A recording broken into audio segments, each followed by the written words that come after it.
Akhirnya negara Arab berjaya juga dikalahkan malam ni. Korang boleh tengok betapa koyaknya mereka ni sebab tak boleh terima hakikat kalah dengan negara Asia Tenggara. Tengoklah sampai dah habis perlawanan pun masih lagi tak puas hati. Tapi apa yang pasti, malam ni kita bukan sahaja menang dengan Tok Arab yang cukup susah kita nak kalahkan selama ni. Bahkan kita menang piala pula tu. Siap ranking pun akan naik lagi insyaAllah. Tapi yang paling beruntung sudah tentulah penonton yang hadir ke stadium malam ni. Kenangan yang takkan dapat dilupakan. Oh ya, salam takziah lah kepada para penyembah orang-orang Arab di Malaysia ini. Hari ini kalian tewas. Janganlah marah sekali-sekala usik. Saya ni tengah gembira sangat. Dan saya rasa cukup terharu sebab ramai juga yang datang ke stadium.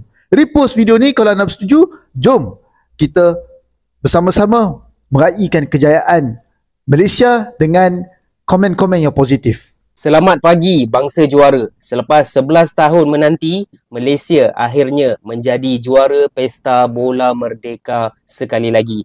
Jom aku review game final malam tadi. Sebelum tu yang minat konten-konten bola sepak, korang tekan dulu butang follow. First kali saya nak berikan tepukan. Okay, pujian kepada skuad Harimau Malaya yang ini. Sebab bukan setakat kita menang, tapi kita menang dengan bergaya. Bagi saya, Malaysia lebih menguasai perlawanan, lagi banyak pegang possession, lagi banyak create chances, cuma kita agak kurang clinical depan gol. Kalau nak compare dengan game lawan Filipina hari tu, saya rasa Malaysia bermain dengan lebih baik. Cuma agak sayang Lubenan dapat kad merah, sebab bagi saya itu mengubah headline lah. Okay, akan adalah orang-orang yang tak tengok game yang akan cakap, lawan 10 orang bolehlah menang. Padahal bagi saya sebelum lawan 10 orang tu lebih baik daripada sewaktu lawan 10 orang tu. Bila dah tinggal 10 orang ni, tak tahulah Malaysia ni lebih serabut, dah banyak long ball, main pun bertahan saja mungkin sebab ialah nak mempertahankan satu gol tu kan. Tapi bagi saya kalau tak ada kad merah tu pun tak apa. Even kad merah tu pun yelah memanglah ref tak tiup whistle, tapi nampak macam lack of sportsmanship lah daripada Akhyar Rashid. Player-player yang saya harus lebihkan pujian, Shihan Azmi, Dion Cools, Syamil Kuti, Endrick, Noah Lenz, Safawi Rashid, Ivan Morales, Arif Aiman of course. Akhyar Rashid, tak. Akhyar, I'm sorry to say, bagi saya not very good enough lah malam tadi. Yelah, dah lah Akhyar tu miss depan gol 2 kali. Lepas tu, dia ni macam trying too much lah. Dekat bahagian bawah tu kan, dia nak cuba nak dribble kan. Passing je lah, clear je lah bola tu. Dekat kawasan bahaya kot, yang kau nak dribble buat apa kan. So, Akhyar agak kurang lah. Saya rasa tak patut pun digantikan semalam. Jadi sekali lagi tahniah kita ucapkan kepada tim Malaysia walaupun bermain tanpa Ultras Malaya. Okey, kredit harus diberikan lah. Dan saya nak minta kat sini negara-negara lain tolonglah jangan dengki. Sebab saya nampak dekat Instagram kita, Malaysia yang menang, Lubenan yang kalah, tapi yang banyak komen, yang banyak bising negara lain. Saya minta jangan dengki, kita raikanlah kemenangan ni. Okay, kalau negara awak menang pun saya puji, negara saya menang, bagilah pujian kepada tim Harimau Malaya. Itu saja guys. Majulah bola sepak untuk negara dan macam biasa yang belum follow lagi akaun ni, tekan butang follow. Oke guys ya, yang pertama-tama saya ingin mengucapkan selamat kepada tim Harimau Malaya ya, timnas Malaysia yang berhasil juara dalam event sepak bola merdeka guys ya, setelah mengalahkan Lebanon ya, yang mereka sebut Lubnan guys ya. Saya awalnya bingung ya, Lubnan ini negara apa ya. Lalu kemudian saya searching di Google, ternyata Lubnan itu adalah negara Lebanon guys ya. Jadi kata Lubnan ini, nah itu juga digunakan oleh negara-negara Arab untuk menyebut negara Lebanon ya. Wow, ini luar biasa guys ya. Lebanon ini termasuk negara Timur Tengah yang menurut saya dari segi sepak bola tidak jauh-jauh lah dari kualitas mereka dengan negara-negara Arab lainnya seperti Arab Saudi, seperti Uni Emirat Arab, Qatar dan sebagainya ya. Jadi dengan Malaysia mengalahkan Lebanon dengan skor tipis 1-0, ya, saya pribadi memberikan apresiasi kepada Malaysia. Semoga dengan mereka juara untuk Pesta Bola Merdeka ini, harapannya dalam event-event selanjutnya Malaysia bisa tampil lebih baik lagi dan dapat mengejar ketertinggalan dari Indonesia, guys. Media asal Malaysia sindir timnas Indonesia. One Football My, sebuah media asal Malaysia, membuat sebuah postingan yang isinya menyindir timnas Indonesia. Di dalam unggahan story Instagramnya, dia membuat sebuah postingan yang isinya adalah raja sebenarnya Asia Tenggara itu adalah Vietnam. Karena Vietnam lolos ke final Piala Asia dengan full lokal.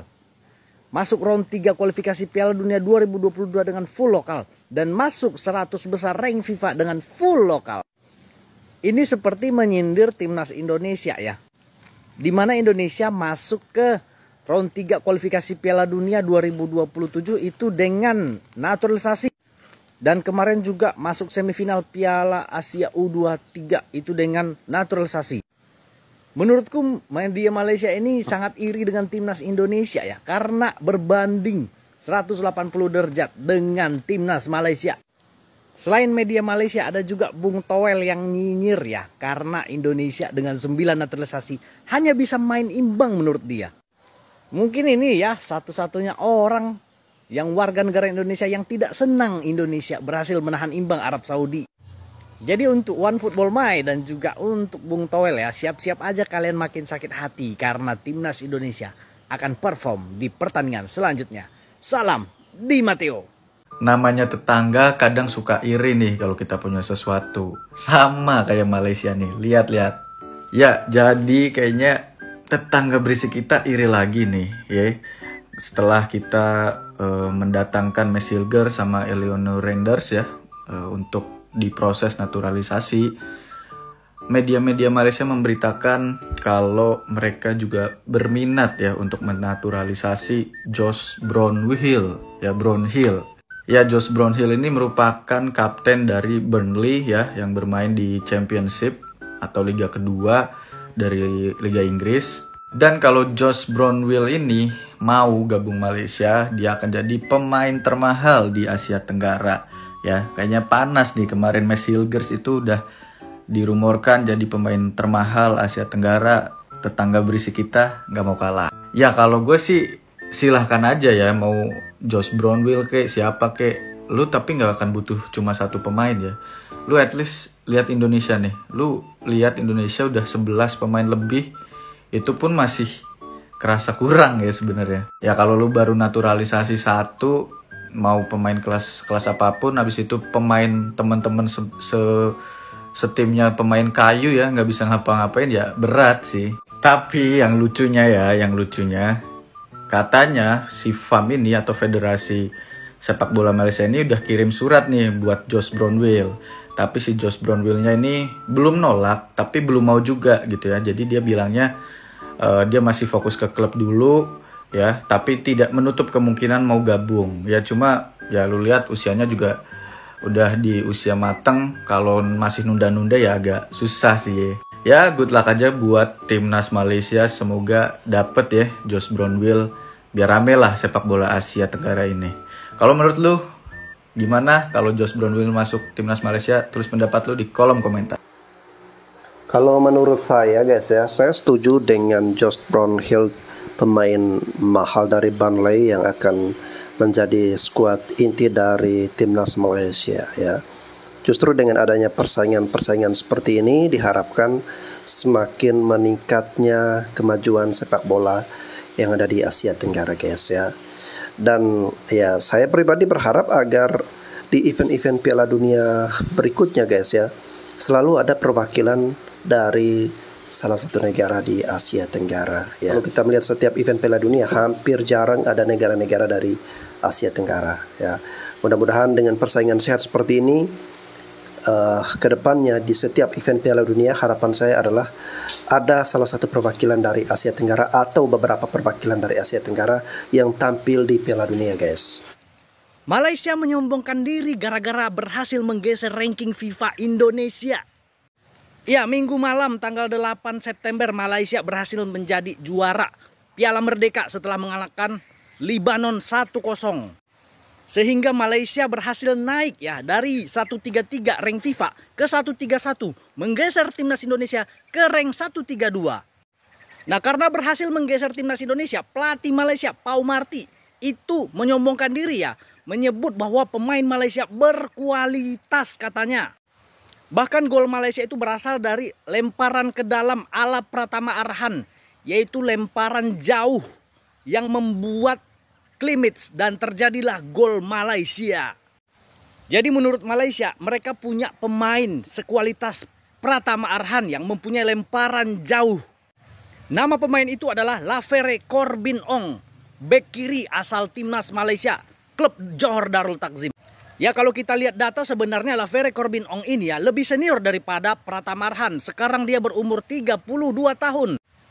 Dia memang sudah lama mempunyai teknik lemparan ke dalam jauh, tapi jarang digunakan. Nah, semenjak Pratama Arhan itu trending dengan lemparan ke dalamnya, Corbin Ong mulai menggunakan lagi kemampuan lemparan ke dalamnya. Dan dia memang punya lemparan yang sangat jauh. Dan ini adalah pemain senior Malaysia yang dibangga-banggakan pelatih Pau Marty. Malaysia boleh sombong hari ini, tapi kita berdoa supaya timnas Indonesia bisa meraih poin dalam menghadapi Australia tanggal 10 besok. Kita dukung timnas Indonesia. Salam Di Matteo. Okay guys, first aku nak ucap dulu tahniah untuk skuad Harimau Malaya. Okay, menang Piala Pesta Bola Merdeka semalam dengan kejayaan menundukkan Lubnan dengan 1-0. Okey, tahniah aku ucapkan kepada semua pemain-pemain Harimau Malaya. Okey, apa yang aku nak sentuh dekat sini, korang tengok gambar kat atas tu. Okey, biasa kalau final lah kan, ataupun sebelum-sebelum ni. Okey, kalau penyampaian hadiah kat belakang tu, confirm ramai punya fan-fan kita tunggu sampai habis tau. Semalam boleh katakan mungkin dalam sekitar 10,000 macam tu kot, tapi boleh katakan masa penyampaian hadiah tu semua dah balik lah. Rakyat Malaysia semua dah balik. Apakah yang terjadi sebenarnya? Kenapa tak tunggu sampai piala tu dijulang dan juga diarak ke seluruh stadium? Nampak gayanya ada benda yang berlaku dalam skuad Harimau Malaya yang tak disukai oleh peminat-peminat. Okey, walaupun yang hadir ke stadium, dia tak tunggu tau sampai angkat piala tau. Dia balik dulu. Kau tengok sini gambar tu. Kosong stadium tu masa angkat piala tu. Okey. Lepas tu, okey lah, benda dah lepas lah kan. Okey, boykot semua dah sudah dah. Okey, aku cuma harapkan satu je. Okey, kita bersatu semula balik. Okey. Kita bagi sokongan untuk Harimau Malaya, tak kira apa pun yang terjadi, tak kira pun apa pun masalah dia, yang penting dia bagi aku Harimau Malaya untuk Malaysia. Itu dia. Okey, tak perlu nak boykot dan semua. Dan lagi satu, aku dah sentuh, tolonglah hentikanlah pergaduhan yang melibatkan penyokong-penyokong ni. Contohnya Atras Malaya dengan bos. Okey, yang si bos cakap Atras Malaya ni tak ada semangat kenegaraan sampai boykot. The Boss sendiri pun apa kurangnya selepas dia MJ belah daripada FM dulu sampai sekarang bos tak turun pun dekat stadium bersama dengan Atras Malaya, tak ada pun. Sama je cerita je. UM pun sama juga, boykot untuk Pesta Bola Merdeka ni. Okey, hentikan juga. Okey, tak kira lah bos ke UM ke apa ke. Okey, kita bersatu balik untuk Malaysia. Okey, tolonglah, kita nak naik sama-sama naikkan bola sepak Malaysia. Semua kena bagi sokongan, tak kira daripada segi pemain, pengurusan dan juga semua peminat. Dan sudah tu sudahlah. Okey, pergaduhan tu sudahlah. Okey, andai kata kalau TMJ naik sebagai Presiden FAM sekali ke, ataupun siapa-siapa naik sekali ke, kita kena bagi sokongan sebab dia ianya adalah untuk bola sepak Malaysia. Okey, yang pentingnya Malaysia mampu pergi jauh lepas ni. Okay, tu yang aku harapkan. Kita dah tengokkan Indonesia macam mana sekarang ni, dah pergi hampir ke Piala Dunia dah. So, kalau Indonesia boleh, kenapa tidak Malaysia? So, kita perlukan seorang yang mampu untuk mengubah bola landscape bola sepak Malaysia untuk pergi lebih jauh lagi di masa hadapan. Okay, kita bersatu semua. Jangan gaduh-gaduh lagi dah. Okay, untuk Malaysia, faham? Okay, untuk Malaysia kena bersatu. Okay guys ya. Jadi ya wajar lah ketika fans-fans sepak bola di Malaysia punya kerinduan, punya keinginan, punya mimpi agar sepak bola Malaysia ini suatu saat nanti bisa seperti Indonesia, maju terus sampai kualifikasi Piala Dunia ronde ketiga Dan ya mudah-mudahan guys ya, kalau misalnya Indonesia ini lolos ke Piala Dunia 2026 ya, tentu Malaysia akan berusaha juga bagaimana caranya bisa mengejar ketertinggalan dan bisa sama dengan Indonesia, sama-sama masuk ke Piala Dunia 2026. Piala Dunia edisi-edisi berikutnya ya.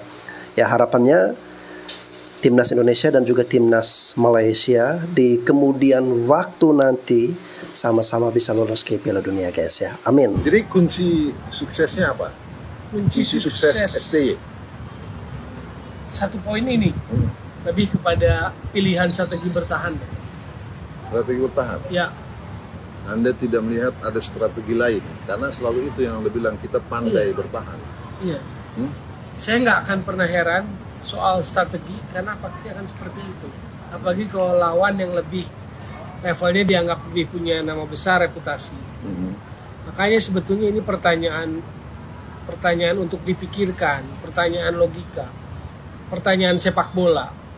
Jadi kita butuh 9 pemain naturalisasi di starter untuk bisa mencuri 1 poin, untuk bisa menahan imbang dan main bertahan lawan Arab. Jadi artinya dengan 9 naturalisasi di starter pun kita mainnya itu bertahan dan hanya mencari hasil imbang. Hanya mendapatkan. Iya, dan memang mencarinya hasil imbang tujuannya. Oke. Kemudian mendapatkan. Karena kalau dari pola seperti itu kelihatannya memang target maksimal draw aja udah bagus gitu. Dan tercapai. Artinya realistis itu terjadi. Ya. Karena kan kita pahami ST pun dia realistis menghadapi sekelas Arab, nanti kemudian Australia, Jepang. Gua mau menghimbau sama lu semua, silahkan lu tonton nih video podcast terbaik seabad ini. Obrolan yang isinya bergizi dan daging semua ini. Gila, ini obrolan yang menyudutkan Sintayong semua ini, gila. Dan berlindung di balik kata mengkritisi sepak bola katanya. Buset. Tolong lah ya, Spotify, tolong. Gue tahu kalau misalnya yang namanya media itu butuh banget yang namanya exposure, gue tahu. Dengan mengundang Bung Toel, harapan lu kan penonton bakal nonton kan, ya kan? Tapi lu sadar gak kalau orang-orang ngelihat ada muka dia di thumbnail, itu bakal langsung dislike, gue jamin. Salah satunya gue, karena gue gak mau media-media ngundang dia. Karena apa? Isinya semuanya cuma ujaran kebencian. Lu gak bisa apa ngundang pandit yang bener-bener aja gitu. Coach Justin kek, Bung Pange kek, atau yang lagi di TikTok lah. Gua kayak gitu, Bang Farhan Bola kayak gitu, Bang Didi Kasim kayak gitu, Bang Justin Immanuel kayak gitu. Siapapun lah yang lebih kredibel gitu, yang gak punya kepentingan apa-apa, yang bener-bener murni cuma mengikuti sepak bola aja udah. Gue yakin kok nama-nama yang gue sebut tadi itu punya football knowledge kok. Ngapain ngundang orang-orang yang emang secara apa ya, secara kritik tuh udah gak masuk akal, ngapain? Nih, Bung Anton Sanjoyo itu bilang di podcast ini ya, podcast Mortal Kombat ini ya, lu harus nonton nih, gue jamin lu perut lu bakal tergelitik, gue jamin. Di situ dia bilang ya, kalau misalnya Sintayong nggak bisa menaikkan level permainan dari seorang pemain timnas. Katanya Marcelino itu pemain bagus, tapi setelah FC U23 mainnya ngestak di situ aja. Hoki Caraka katanya di usia muda itu bagus, masuk di timnas senior itu mainnya jelek. Gini, pertanyaan gue, pemain itu lebih sering ketemu pelatih timnas apa pelatih klub, gue tanya. Kalau seorang pemain main bagus di timnas, habis dari timnas dia kemana bos? Ke klub. Balik ke klub, itu udah urusan klub berarti. Pertanyaannya klub Liga 1, Ligue 1 itu ngapain aja pertanyaannya? Kalau kualitas pemain yang di timnas bagus, di klub jadi aneh. Contohnya paling gampang Rizky Ridho ya, selain si Hoki ya. Di timnas, kelas banget mainnya, jujur. Main di klub, ada aja masalahnya. Tolong ya media ya, Spotify terutama nih. Daripada orang-orang pada kagak mau nonton konten lu ya. Berbenah, ntar tutup program lu, kasihan gua. Kalau ada mukanya si Bung Towel, itu sepi penontonnya gue jamin. Dan banyakan dislike-nya. Semangat berbenah Spotify. Thank you guys, jangan lupa di follow untuk update timnas selanjutnya. Jangan lupa ditonton ya podcast Mortal Kombat. Ini pengamat bola Arab gak ada yang mau nyerang Mancini apa? Masa Mancini mengeluh kalau misalnya Indonesia itu punya pemain-pemain yang bermain secara profesional di Eropa ya. Sedangkan Saudi hanya memiliki 20 pemain yang hanya duduk di bangku cadangan liga lokal. Nggak boleh kayak gitu Mancini. Harus menghargai liga lokal Mancini. Tapi guys, euforia kita juga nggak boleh terlalu berlebihan ya. Kalau mau bikin jokes-jokes begini nih ya, Al-Bulaihi takut sama Ragnar. Nggak masalah. Yang penting itu di media kita aja. Nggak usah ke media AFC, media FIFA, media Saudi, nggak usah. Jangan bikin malu, oke?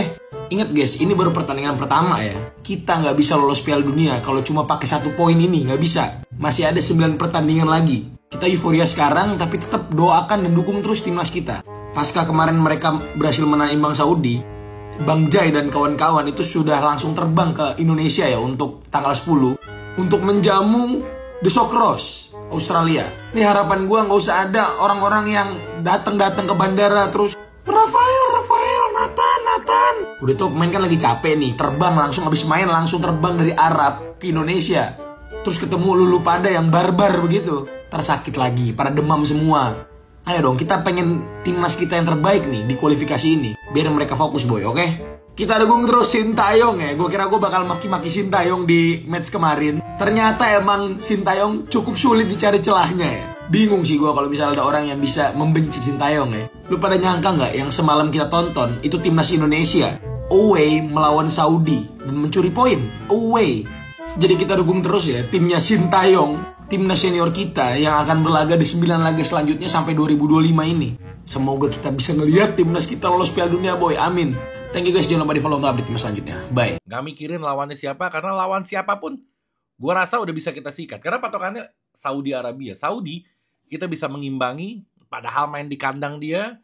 Nanti ada kejadian-kejadian menarik tentang situasi di Stadion Saudi. Itu disampaikan langsung sama jurnalis dia. Oke, gue lanjutin. Itu membuat mental kita naik. Karena apa? Karena Saudi pernah ngalahin Argentina. Dan Saudi ini langganan Piala Dunia. Ketika langganan Piala Dunia bisa kita imbangin, bahkan hampir menang kita lawan dia. Kalau nggak dia hoki, ada deflect bola dari Verdong. Dunia kaget. Sesuai prediksi gue bilang nanti lawan Saudi, kemungkinan besar kita akan mengagetkan dunia. Dengan seri aja, itu dunia kaget sebenarnya. Banyak media Vietnam, kita nggak usah pikirin, itu udah paling bawel. Sekarang lagi caper sama kita dia. Biasanya ngoceh-ngoceh, sekarang kebingungan. Media Malaysia, konten kreator Malaysia memuji kita setinggi langit. Banyak hal yang terjadi terhadap timnas kita di akhir-akhir ini. Abaikan saja guys ya terhadap orang-orang yang memberikan kritik yang merendahkan atau yang tidak membangun, orang-orang yang kerjaannya cuma mencari sisi buruk dari Sintayong, dari timnas kita ya. Kita fokus saja, kita optimis, kita pikirkan hal-hal yang baik, berikan support, berikan doa untuk tim nasional kita ya. Besok guys ya akan melawan Australia dan kita akan menjadi tuan rumah. Ya, mudah-mudahan malam ini sebelum tidur ya sisipkan doa Anda untuk timnas Indonesia agar besok siapa tahu dengan doa-doa kita pada malam hari ini timnas kita bisa tampil gacor ya dan dapat mengalahkan Australia. Wah, kalau sampai timnas Indonesia mengalahkan Australia guys ya, pikiran bayangan saya itu udah ke Piala Dunia 2026. Merinding gak sih kalau di stadion nanti ya Piala Dunia 2026 ada bendera Indonesia, lalu kemudian lagu Indonesia Raya dikumandangkan. Wah,